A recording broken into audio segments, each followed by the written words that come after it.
Speaking of Belal, let's just go to him next. Shafkat, is that what we're looking at? And when do you think that title fight could happen? It can be Shafkat, it can be Kamara Usman, it can be whoever. Like I said, if you're the UFC champion, there's one man decide his name, a bald-headed man by name Dana White.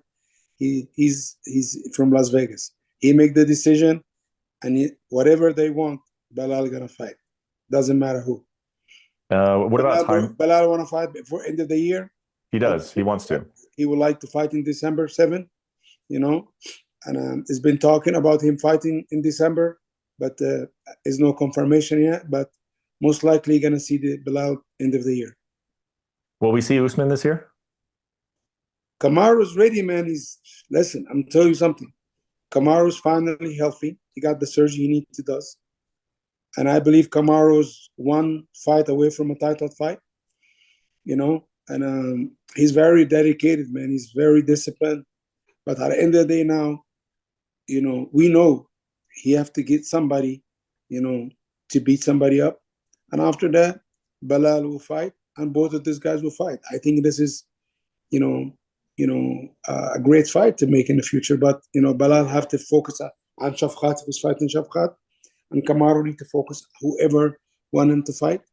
And listen, the UFC might come be like, hey, Belal maybe fight Kamaru. But I don't think this is the case.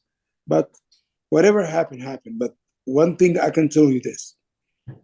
Belal will fight anybody they give him. Kamaru will fight anybody they give him. But at the point, I think all of them, they're going to fight somebody else. And maybe they'll fight. And I believe Kamaru still will some of the best pound-for-pound fighter on the list. Belal is unbelievable story, what he represents. What an amazing guy. People give him no respect. He did everything by hard work. He didn't do it by talking. He didn't do it by being a superstar. He did it by hard work and dedication. He's a true example.